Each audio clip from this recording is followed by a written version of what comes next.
आप देख रहे हैं धम्म प्रभा यूट्यूब चैनल। साथियों, जय भीम, जय मूल निवासी।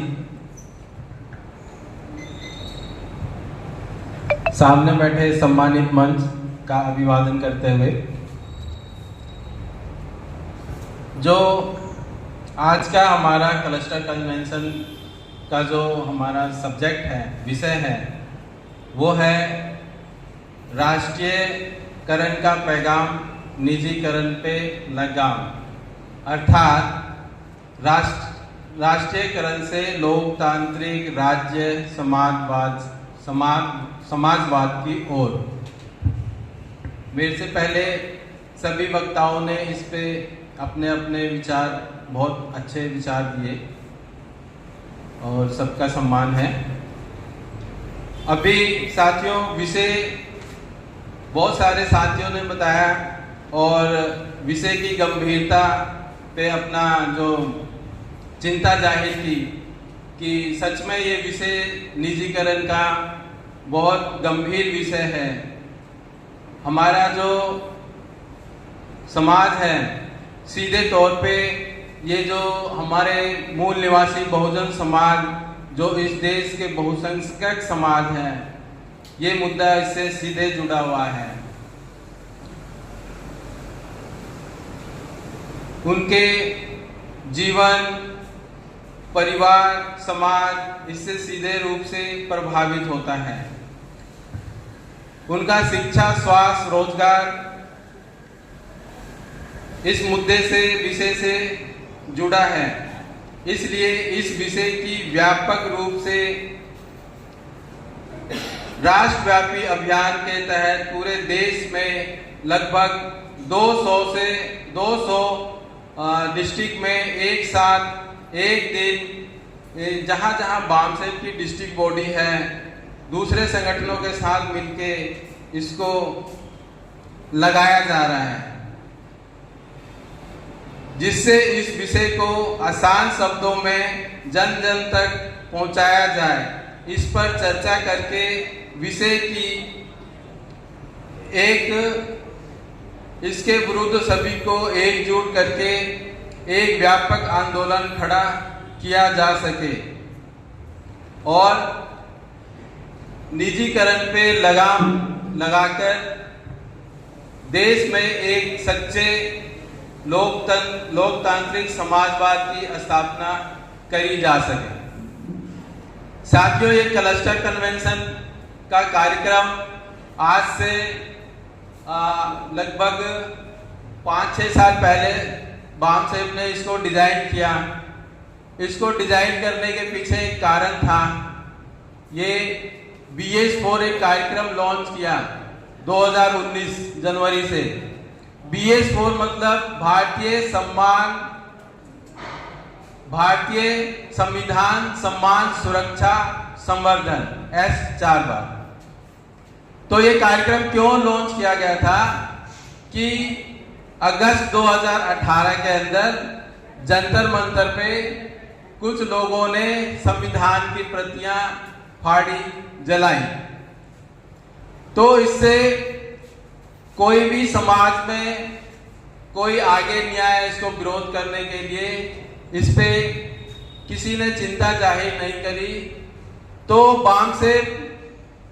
बामसेव जैसे समाज का लीडिंग, बहुजन समाज का आंदोलन का एक संगठन है, जिसे मैं लीडिंग संगठन मानता हूं, उसने इस विषय पर चिंता जताई और जो हर साल अधिवेशन करता है बामसेव, हर साल 25 दिसंबर से हर साल अधिवेशन लगाता है, राष्ट्रीय अधिवेशन। उसमें यह मुद्दा लाया गया कि आखिर संविधान की प्रतियां जलाई गई तो क्यों, और फिर उसके बाद इसके अगेंस्ट में कोई विरोध क्यों नहीं हुआ। तो ये जो मुद्दा लगाया गया उसमें चर्चा के लिए रखा गया। उसमें ये पाया गया कि इसका संविधान की जागरूकता की कमी है, संविधान का प्रचार प्रसार की कमी है। तो पाया गया कि ये जिम्मेदारी किसकी है, ये कमी के पीछे क्या कारण है।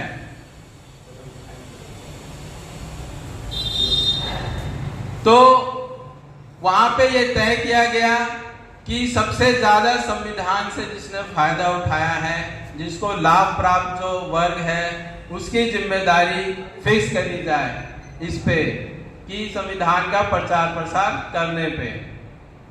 तो वहां से 1 जनवरी से BS4 डोर टू डोर कार्यक्रम का लॉन्च किया गया और उसके बाद से प्रत्येक वर्ष इसको हम लोग क्लस्टर कन्वेंशन के नाम पे हर जगह हर डिस्ट्रिक्ट में करते आ रहे हैं। और उसके बाद 19 के बाद 2 साल कोरोना में निकल गए, हर तरफ बंदी, कोई सभाएं सब खत्म कर दी गई। बाकी बचे 19, 20, 21, 22, 23, 3-4 साल जो हमने क्लस्टर कन्वेंशन किए, संविधान की जागरूकता बढ़ाई, तो वहाँ खुद मैंने महसूस किया कि ये जो संविधान का मुद्दा है और संविधान बचाने का, ये सबने इसको बड़े जोर शोर से इसको सबने अपना लिया। ना सिर्फ छोटे छोटे संगठनों ने, व्यक्तियों ने, संगठनों ने, बल्कि राजनीतिक पार्टियों ने भी इसको आने वाले जो पिछला चुनाव था खूब भुनाया, यहाँ तक कि पदयात्रा तक करी। तो इसको देखते हुए ये जो कार्यक्रम था, इसकी सफलता को देखते हुए, BS4 की सफलता को देखते हुए, इसी तर्ज पे जो दूसरा हमारा एक गंभीर मसला सामने निकल के आया, निजीकरण, जिससे हमारा बहुजन समाज बिल्कुल त्रस्त है। तो इसी पैटर्न पे BS4 के बाद ये प्रोग्राम इस साल लगाया गया है, राष्ट्रीयकरण और निजीकरण। राष्ट्रीयकरण जो सब्जेक्ट है, राष्ट्रीयकरण का पैगाम और निजीकरण पे लगाम। और हम लोग बैठे हैं जिसका नाम है जेतवन बुद्ध विहार, और इसके लिए माननीय विजेंद्र बोस जी को बहुत बहुत धन्यवाद देते हैं कि आपने जो विरासत खड़ी की हुई है वो बहुजन के काम आ रहा है। और यहाँ हम लोग आए हैं, आज का सेशन है, आज का सेशन है राष्ट्रीयकरण का पैगाम और निजीकरण पर लगाम। और इस सेशन के अध्यक्षता कर रहे माननीय हरीश कुमार बोस जी को मैं धन्यवाद देता हूं कि आपने कोशिश कर रहे हैं और भी साथी को लेकर के यहाँ एक बामसेफ का ऑर्गेनाइजेशन को लेकर के काम में लगे हुए हैं। और सुबह शाम दिन रात का ध्यान न रखते हुए आप जैसे लोग हर कॉलोनियों में जाने का, हर कॉलोनियों में लोगों से मिलने का, बात करने का, अपनी बात रखने का और उनकी बात सुनने का काम करते हैं और लोगों को सेटिस्फाई करने का कोशिश करते हैं कि हम जिस कारवां को लेकर के चल रहे हैं, ये शायद बहुत शुरुआती दौर से साहब कांसीराम से शुरू होकर के आज यहाँ तक पहुँचा हुआ है।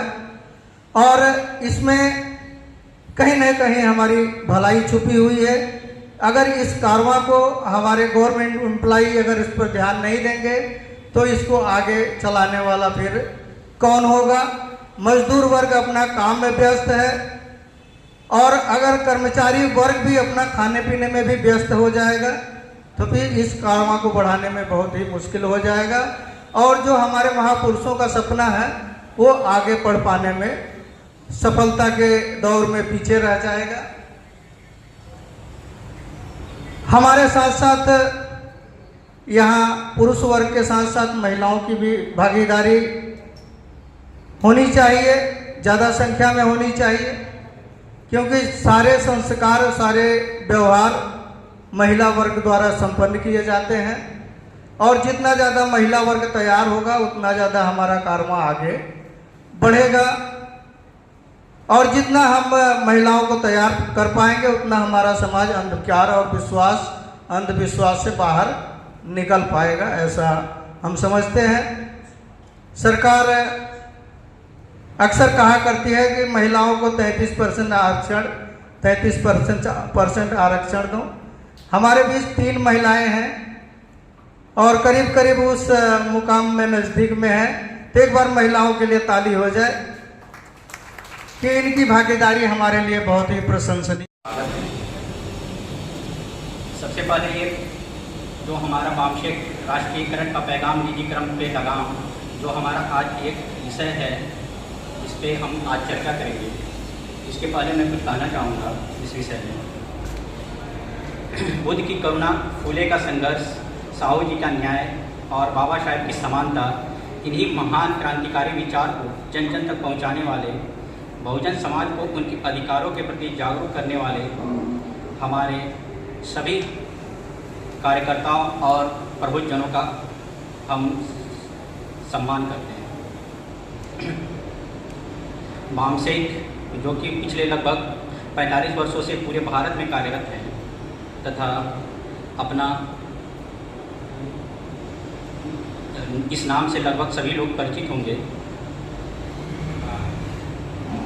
आज का जो हमारा विषय वस्तु है, राष्ट्रीयकरण का पैगाम निजीकरण पे लगाम, यह एक ऐसा विचार है जो मानवता यह मानता है कि देश की महत्वपूर्ण संसाधन, उद्योग और सामाजिक सेवाएं सरकार से के नियंत्रण में रहनी चाहिए ताकि इसका पूरा लाभ समाज को मिल सके, न केवल कुछ निजी कंपनियां या व्यक्ति को।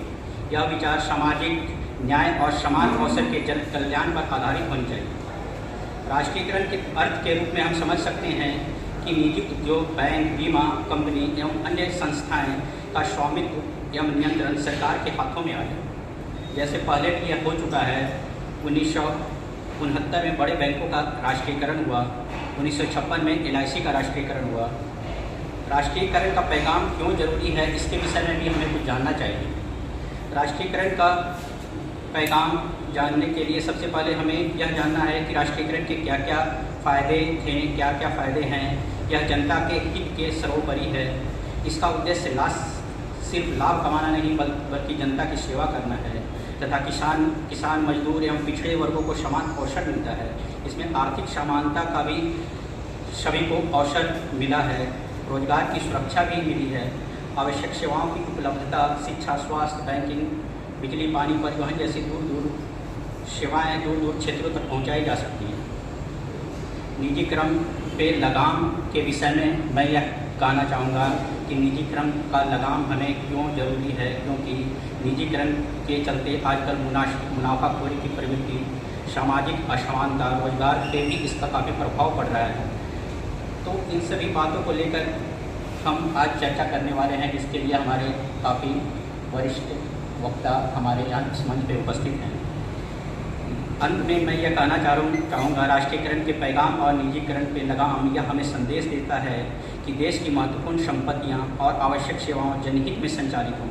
राष्ट्रीयकरण सामाजिक सुरक्षा, समानता और सार्वजनिक कल्याण को मजबूत करता है, जबकि निजीकरण पे उचित नियंत्रण यह सुनिश्चित कर सकता है कि आर्थिक विकास के साथ साथ नागरिकों के अधिकार और हित सुरक्षित रहे। इसलिए विकास ऐसा मॉडल आवश्यक है जिससे जनहित, पारदर्शिता, दक्षता और सामाजिक न्याय इन सब को बीच एक संतुलन बना रहे। इन सब के बीच मैं आज यह प्रस्तावना इस मंच पे रखता हूँ और सभी वक्ताओं को इस पे चर्चा करने के लिए आमंत्रित करता हूँ। धन्यवाद।